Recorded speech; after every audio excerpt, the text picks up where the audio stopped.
regardless of what you're going through, you have to understand that there's things in your life that you can be grateful for if you look around for them. And you have to understand that whatever negativity, whatever problem you're going through, it's temporary, man. It has to end sooner or later. And so being able to hold on to, that, I think allows you to just kind of get through the day. And it's not about tomorrow. It's not about next week. It's not about next year, the next 5 years. It's about what you can do today. You're listening to The Power of Being Positive, helping you discover strategies to unleash the uplifting, energizing, and motivating power of being positive and the awesome effects that it can have in your life. Getting ready to power you up in 3, 2, 1. Welcome back to The Power of Being Positive. I'm your host, David Clark. And this episode, I've got a very special guest and longtime friend, Jordan Stupar, on with me. I've known Jordan for, close to 5 years now. Feels like 50. And he and I actually met because he was a salesperson at a former organization that we were looking to do some work with. And he and I, became close friends and had a pretty tight bond from there on out. Now he is an entrepreneur. He is the CEO of Sales Domination System. And I'll let him kind of get into exactly what that is, because if I call it a CRM, I feel like he's going to reach through this mic and punch me. So with that, welcome to the show, Jordan. What's up, David? How are you? Doing good, man. I appreciate you taking some time to hop on this podcast with me. I know that your time is very valuable and you are a very busy man, but I really wanted to have you on because ever since I've known you, I feel like you and I are very similar, and I feel like part of the reason why we bonded is because you're all about action, and you're all about taking care of the people around you and doing the right thing, and you're extremely goal oriented, and like I said, I just feel like again that you and I are both kind of made of the same ilk, so to speak. And again, just to kind of cover what the general show is about. So the point of the show is I've got two main goals with the show. The show itself is to hopefully inspire some people out there that feel like they're being pulled to do something and to take a risk and to step out to do that. And the second goal is to, help people out there who are dealing with negative thoughts or negative situations, to give them the mental tools to rebound faster from those negative situations. And like I said, man, I feel like you're the perfect person to have on here and kind of talk about all this stuff. For sure, man. I'm excited to be here and talk to you about this because, there's I've been through a lot and I've learned a lot by going through a lot. And, the power of positivity and mindset is something I have like hyper awareness on now. Yeah, I saw you recently read a book.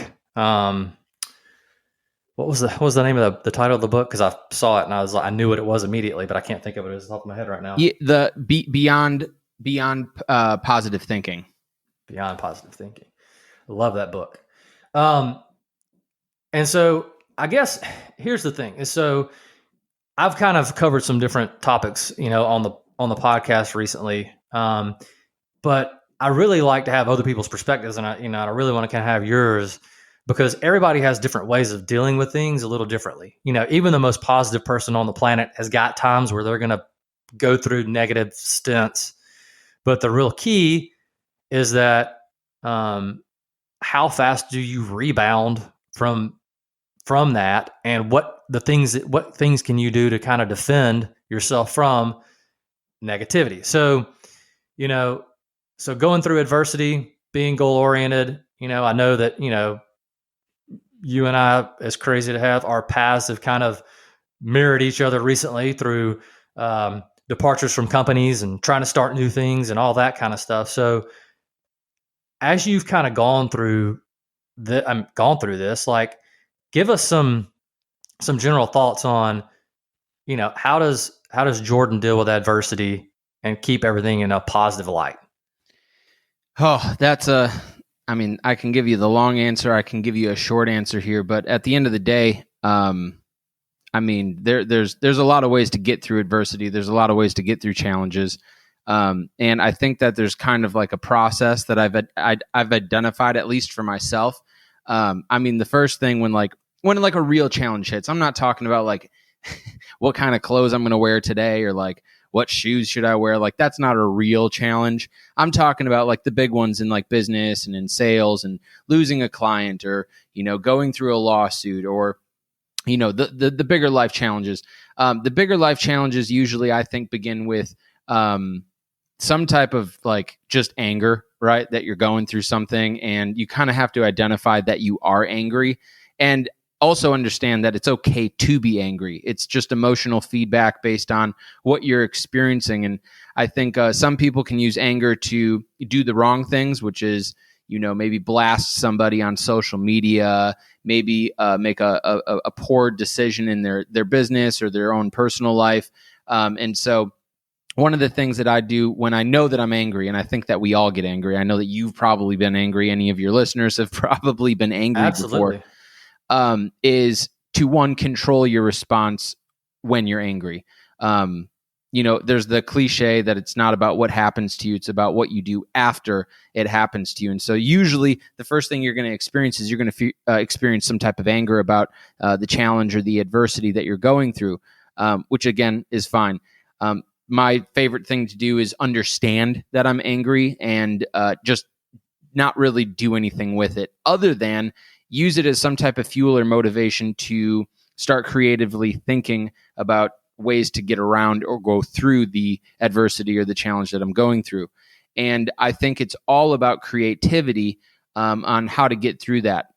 And so, you have to get creative when it comes to adversity or a challenge. Like if you're, trying to go through a wall, and you're not being able to go through the wall and you keep on slamming your head into this brick wall and you start developing like a goose egg or a bump on your forehead. Sometimes it pays to just kind of step back and start creatively thinking about, can I go under the wall? Can I fly over it? Can I jump over it? Can I get some help to go through the wall? Should I go around it? And you have to start start thinking creatively about, how you're going to handle that challenge. And so I think responding well to being angry, and then also having the awareness that there is usually a way around the wall. But really, at the end of the day, if you're not, if your creativity isn't paying off and you're not really finding a way through the wall, maybe it's good time to learn how to pivot. And so, pivoting is probably something that I've learned in the last couple of years of, I've been there where I'm pounding my head against the challenge. I'm trying to get through this wall. It's simply not working. I'm absolutely frustrated. I'm losing sleep about it. It's not working out no matter how hard I try. That's where, you kind of got to step back and pivot. And just understand that maybe it's not the right time to go through the wall. Maybe it's not supposed to work out for you. And maybe you're supposed to pivot and try something new. So those are kind of the things that I try to do, at least when I'm dealing with, adversity or a struggle or a problem, is I'll try to go through it like I think most people would. But I think at times when you're dealing with a really big challenge, it pays to learn how to pivot. Man, look at you. You're such a software nerd these days. Yeah, I know. I had no idea that I would be. I know. You deserve to be in Silicon Valley now. Yeah, exactly. Yeah, man. I love that. Because the biggest thing that I think that, you can one of the biggest things that you can obviously take away from a lot of this is that telling yourself that it's okay. I mean, look, it's okay to feel these emotions. It's totally okay. And it's okay to, to have a little bit of self-doubt, to be scared, to be mad, to it's okay.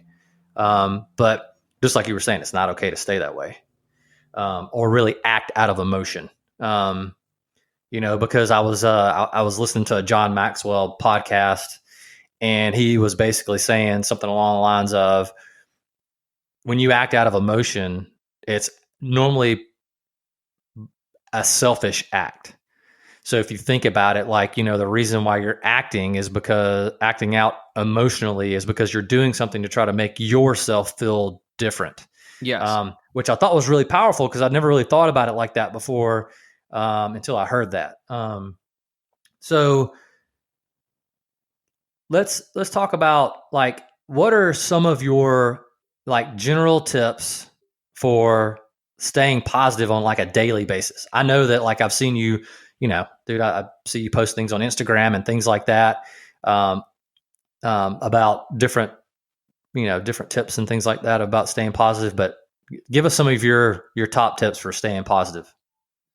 Yeah. So, I mean, my top tips for staying positive would include a combination of things.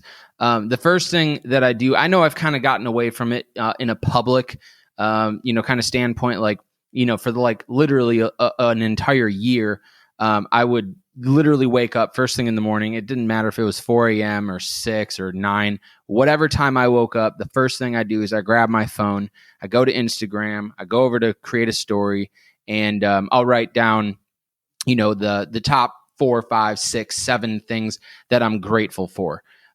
It's really easy when you're struggling. It's really easy at any point in your life, even if things are going well. It's really easy to lose sight of the things that are around you, the people that are around you, the nice weather, just the fact that there's a tree out in your front yard. It's really easy to just become lost in what you're thinking about. It's easy to become lost in your schedule. It's easy to become lost in relationships. And sometimes, again, it's just really easy to get lost in the noise of life and not take time to reflect on what you're actually grateful for. And so, I'm looking at my desk right now, and I can pick out probably 30 things that, I'm grateful for. And so that was one of the first things that I began doing. I do a little bit more of that, like, privately now in my notebook when I'm taking notes in the morning reading. It's not something I usually, post on social anymore.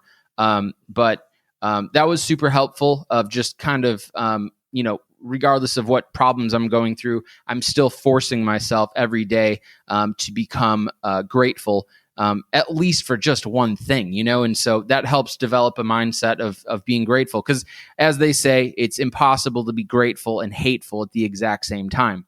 And Amen. So that's one thing. That's one of my tips. I would say the second tip of kind of overcoming adversity and maintaining a mindset that's positive is, look, you have to know that regardless of what you're going through, it has to end sooner or later. Everything in life is a cycle. There's not one thing on this planet or in this universe that's literally going to last forever. Yes, that tree in your front yard might be there for 100 years. It might be there, when you die, but sooner or later, that tree's going to die. It's going to be used for, wood or whatever.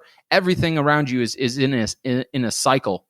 And so, struggles, challenges, adversity, problems, they all have, they all are going to end sooner or later. Everything is temporary. So, I've been in a bit of a lawsuit for literally the last 2 years and couple of months. And when you're in something like that lasts that long, I still wake up every day and I just have the same outlook. And I say, look, one of these days, it's going to be over. One of these days, it's just going to be something that I laugh about.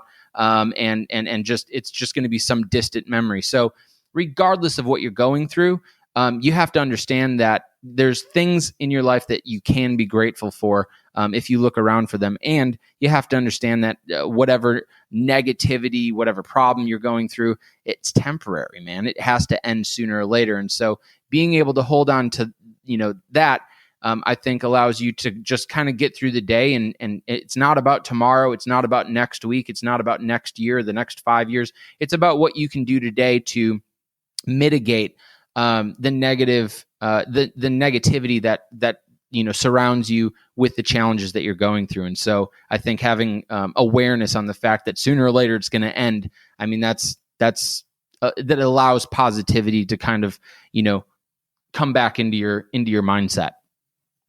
Yeah, absolutely. because you can see the light at the end of the tunnel, and even if though you can't really physically see it, sometimes it's there. Exactly. I saw a story or something where it was basically it showed a picture of a storm cloud, and it's like all storms don't last or something like that. So so I'm totally with you on that, and and being grateful. I do the same thing. I just every night before I go to bed, I just pray and thank God for all the many awesome things in my life. And the trick with that is that the more grateful that you are, and the more thankful that you are for all the great things that are going on in your life, the more of them that you see. So Super true. That's the other awesome thing about it, is that the more of what you're looking for is what you will find. Yes. So what else? I mean, what other positive tidbits do you have necessarily for like day-to-day function? Okay, cool. So this is something that I recently like kind of became aware of with one of my other friends in business. He's like this he's like this he researches like studies of the universe and like balance and the law of conservation. Like he's got a big open mind for that type of information. And he was kind of talking to me. I was talking to him about like my situation, and like, dude, every day I wake up super frustrated. Every day I'm like in the middle of the problem. Like I love talking about sales because it's something that I'm really good at. And it's something that I've been successful in. And I love being able to be in a position where I can give somebody some good advice. I love being in the position where I can positively impact somebody else and help them get what they want. Like I love doing stuff like that. But now I'm in a little bit less of a sales role now and a little bit more in a business role. But dude, I'm in the middle of a startup right now. I can't really give people advice on how to scale your business, how to hire and fire people, how to, use these 14 different programs or things to increase your business. And so every day I get frustrated because I'm like, dude, I'm in the middle of it. I just want to be successful. I want my business to be worth like, $1 billion yesterday. And like, I get frustrated and I just feel, I find myself asking myself, like, why am I doing this? Why am I putting myself through this? I'm literally doing the hardest thing that you can do in your life with starting a business in a hyper competitive, ultra complex, technology space. And I'm like, why am I putting myself through this? Like, why am I choosing to carry this burden right now? And my partner, my friend, he was like, you know what you need to do? You need to sit down. You need to grab a legal pad, grab a pen, and for 45 minutes, like shut your phone off, no music, no distractions. And I just want you to write down a bullet point and write down a benefit of carrying burden. And I'm like, dude, that's the stupidest thing I've ever heard of in my entire life. Like, why would I turn a negative into a positive? Yeah. Why would I take 45 minutes of my life? Like, I kind of get it. Like, I'm going to, become successful one day like that. He's like, dude, just do it. Sit down. And after every line that you write down, just write another bullet point and force your brain to think of as many benefits of carrying a burden as possible. And so I actually did it. It took me a couple of days because I'm like, dude, this is stupid. And I finally sat down and started writing this out. And like, the first one was like, all right, dude, benefit of carrying a burden. It makes me tougher. And like, there was like, 4 words or like 5 words, and like line by line, they got a little bit longer, a little bit more in depth. And I started having a little bit more of like a conversation with myself about why it's good and why it's beneficial for me to carry burden. And at the end of 45 minutes, like literally the last little, hash mark that I made ended up being like this big long paragraph about the fact that because most people don't carry their own burdens, most people feel like they're entitled for a solution. Most people are complaining about their burdens rather than doing something about it. At the end of the day, what it allows me to do when I'm going through, all of this massive, challenges and growth and everything and challenges, is, dude, I can help carry other people's burdens because yes, I do get stronger, and it will allow me to carry the burdens for other people, or at the very least show them how they can also carry theirs and get through what it is that they're getting through. And so, when I kind of came to that realization, it really helped me make sense out of choosing to continue and move forward, going through the challenges and the adversity that I'm currently in, rather than feeling like, I'm kind of a victim. I'm kind of in the middle of this. Right. It's stupid. And so it kind of put me in control of making the decision to continue moving forward with that burden and going through those challenges. So I found that to be a terribly useful resource or activity that I did. And I'm really thankful that I did it, because it helped me make sense out of it. Absolutely, man. Because everything you're doing now, you're out of your comfort zone. 100,000,000%. And so, yeah. And so, and that's natural, man. You're going to want to roll back to do the thing that you're most comfortable doing, where you can feel the most success and you can feel like you're contributing the most, and you can feel that momentum, you can feel the momentum as to where, when you're out of your comfort zone and you don't know if you're making any progress or not, you don't really feel it. And you've got all this, cause I've been there, man. And it's a hard shift to make, and I wish I would have had someone like your guy in my corner more to kind of help me work through that mental aspect of it, because dude, that's rock star, it's, and it's kind of funny. I was, I don't know if you saw this or not, but I posted something about this book that I read that it's about NLP, and it's a neuro-linguistic programming. Tony Robbins does it. All these people do it. And so one of the things that it says is that, because I posted this graph and I can't find it right now, but basically in the book, it says that, the reason that you have a reaction to something is the meaning that you've placed on it. Okay. So you have a stimulant or you have a situation and you've placed a negative meaning on it. So therefore it's causing you to react this way, frustrated, mad, whatever else. If you change that meaning to something more positive and something like what your guy has you do, then dude, it opens up the floodgates. Yes, absolutely. To your creativity, to your energy, to your focus, to, and your awareness. So man, that's awesome. Like I said, I wish I would have had a guy like that in my corner. Yeah. Kind of like on the back end of that, like I did that. I think it was a post yesterday where I just kind of I started talking about like my overall mindset and what I was actually telling myself ended up becoming my reality. So like the minute that I quit my job down in Miami, I jumped in my car and I was like, dude, my life is going to be like really hard now. Like I have to build a business. I have to figure out how to replace my income. I have to do like all this stuff. Everything's going to be really hard. And my life ended up becoming really hard. And the harder that it became, the more I told myself, like, dude, this is really hard. And the more harder it became, I complained more. And like, it was a problem because I just started creating more challenges because I was telling myself, this is the way that it's supposed to be. This is the way that your life is going to be now. And literally the last 2 years of my life, dude, I've struggled with that big time. And it's only just recently hit me that, dude, it doesn't have to be hard. No.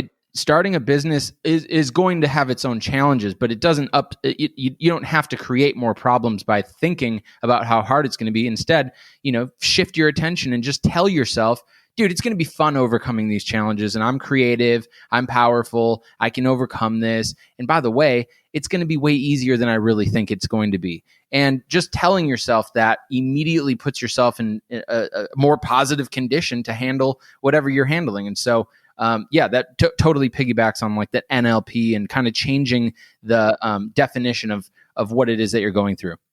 Yeah, and again, it's so powerful once you start doing that and get a hold of that whole thought process and things like that.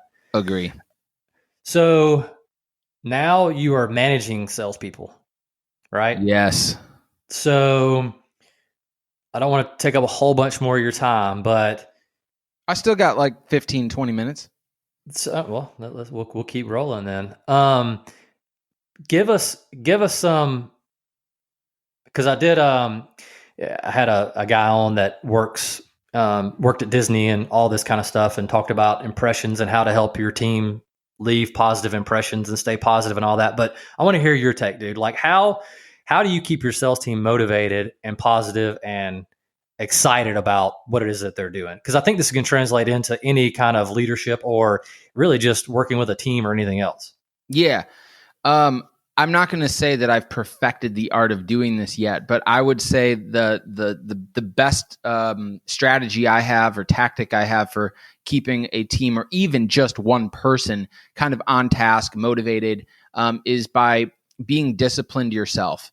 I have a lot of things to do in my business. I am the accounting guy. I am the social media team. I am the distribution team. I am part sales team. I'm part customer service. I'm part web designer. I'm part blog writer. I do a lot all day. And so I can't always set the best example of just sitting down at my desk for 8 hours, punching through a call list like I used to be and just be 100% sales. So it's hard for me to really lead by example for my sales staff. It's not always easy to just sit down here and say, hey, I made 150 phone calls today. Why haven't you?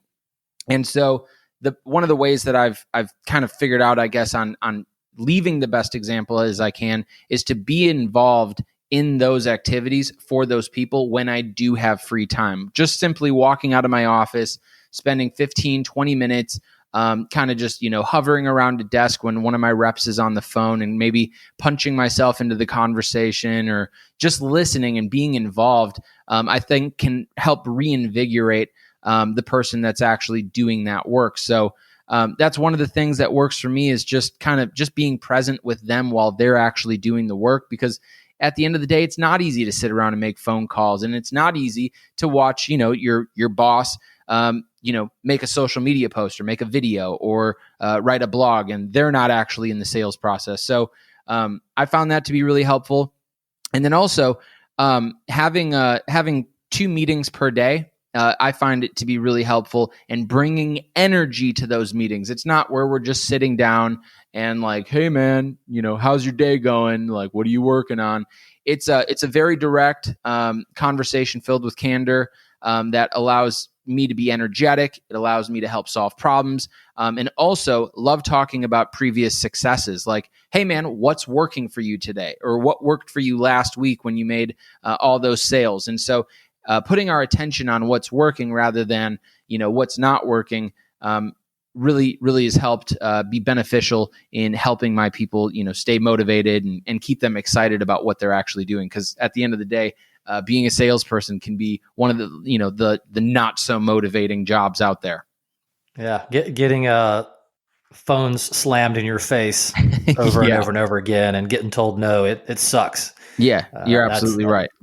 Been there. Well, that's awesome. I love it. Especially again, just taking some of your energy and putting it in them. Exactly. Get them back up. I mean, that's probably one of the biggest things about it all is just to be encouraging to them. And to, again, just to kind of lift their spirits up and let them know, hey, been there, it's fine, all that kind of stuff. That's great. So tell us, I kind of mentioned this in the beginning about what you're doing now, because I don't want to call it a CRM and have you drive down here and kick me in the butt. So tell us about what it is that you're doing now, and just tell us, give us more information about what you're doing now, man, and then how we can kind of get in touch with you and how we can learn more information about, Sales Domination System.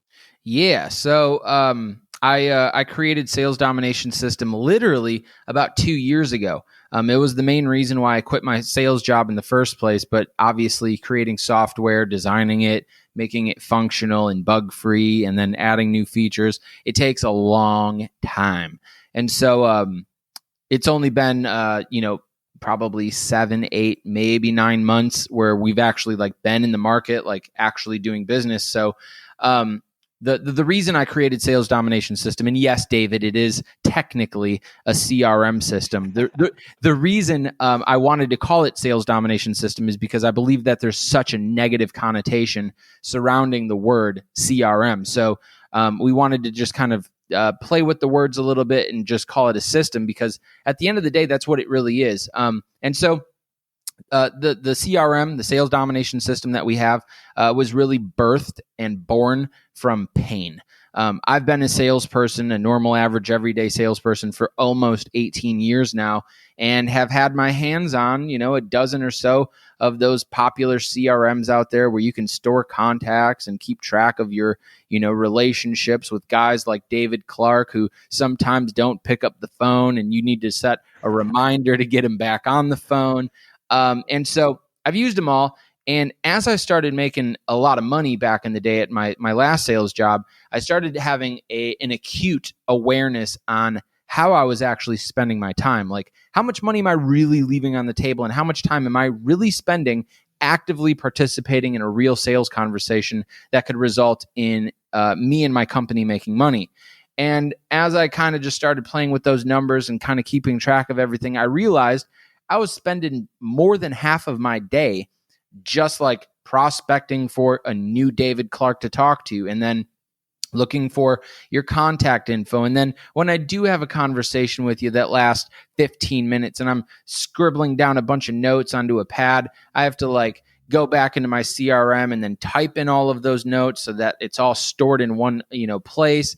And just realized I was wasting probably 4 to 6 hours a day just not talking to people, which is what I get paid to do. So I quit that job with the intention to create a real online system that minimizes the amount of time that people spend using the system, so that they can spend more time doing what it is that gets them paid. So Sales Domination System's highest value is it's a software program with the intention of saving people the most time possible in regards to the sales process. And so what we've really done is we've built 5 companies within it. The first company would be that CRM component, that data storage kind of component where you just kind of have, names, phone numbers, email addresses, notes, all of the data that you would want to help manage that relationship with your customers. That's kind of company number 1. Company number 2 is we're a communications company. So, a lot of people out there use a desk phone or their mobile device, or have to, on top of their CRM, purchase some type of dialer or, phone communication. And so we built our own communication system that includes email integration. It includes a phone dialer with phone call recording capability, and also the ability to text message both in SMS and multimedia format customers. So now we've got a communication platform. Company number 3 is we're a lead generation company. The biggest problems I always had at any inside sales or B2B job was, what company do I want to work with? Who's the contact or the person I want to speak to in that company? And the third part is, how do I actually get a hold of this person? What's their phone number? How do I find their email address? And so we built out a lead generation tool that literally I can type in just about any company. I can even type in an individual's name, and I'll be able to find the company. I'll be able to find the contact based on the role that I want, the CEO, CMO, VP, president, sales associate, whatever. And then also we'll pull up the contact data for them. It could be a desk phone, an office phone, a mobile phone, email addresses, social media profiles, you name it. Here's all the different ways, the points of contact for that person. In addition to that, company number 4 is a lead enrichment company. So David Clark, maybe you have Jordan Stupar, you have my phone number and you have my email address, but maybe you just want, some social media profiles. Maybe you want a biography on me. Maybe you want to just find what other additional information exists for this contact so that I can curate a better conversation. So we built out a button called Enrichment, where you click it and we will help fill in the blanks on all of those other points of data that maybe you don't have on an existing client. So that's the 4th company. And the 5th company, finally, is marketing automation. We have the ability now to broadcast emails, also do drip campaigns, and we also have the ability to broadcast text messages and also do drip campaigns, so that there can be some marketing components to what people are doing. So at the end of the day, it's an all-in-one sales suite where, we're really still just getting started. We have a lot of other cool things that hopefully will replace a lot of the other businesses out there. If I'm being honest, I'd like to see a lot of I'd like to take over a lot of different companies out there rather than just the CRM industry, because salespeople use a lot of different tools. So that's what we're working on right now. That's what we have available, and that's really what we're doing. Dude, that's awesome. I've kind of watched you as you have developed this whole thing, and it's really amazing what you all are doing. But I will say, you know, the way that you got me, and I'm gonna have to find a way to share this again with some people, was the video text message you sent me one random Saturday. One random Saturday, you were at your office and you sent me this video. Dude, you look so young, because I looked at it the other day again. I mean, I'm gonna have to send it back to you just so you can have it and share it with your people in the office to show them how to do it. I know, man. I think that was probably late fall or early winter, 2014. Mm-hmm. Yeah. That's a proper 5 years ago and a long haircut ago. Oh yeah. Well, man, I appreciate you taking the time to come on the show and talk with me. I know it's taken me a minute to kind of get my wagons in a row, but so what I'm going to do is I'm going to take all of your information and I will put it in the show notes. So if anybody wants to learn more about Sales Domination System or learn more information about Jordan, I'll put all of the information for him, his social media accounts, his website address, all that in the show notes. But again, it's salesdominationsystem.com, and at Jordan Stupar is his Instagram account. But again, man, I appreciate you taking the time to come on and chat with me. Man, we'll have to do this again soon. Yeah, for sure, man. I really enjoyed this, and obviously great to catch up with you. We'll have to spend a little bit more time on the phone one of these days, catching up and chatting. Sounds good, man. Well, thanks for listening to the show. Hope you all got something really amazing out of this. I know I got several things written down here on my notepad. And please, again, thanks again for all the ratings and reviews that you all have kind of given the show. It's really helped me steer and guide and continue to feel motivated and excited about putting this show out. So you've been have a listening great to day. The Power of Being Positive podcast. To get more tips sent to your inbox, visit powerofbeingpositive.com.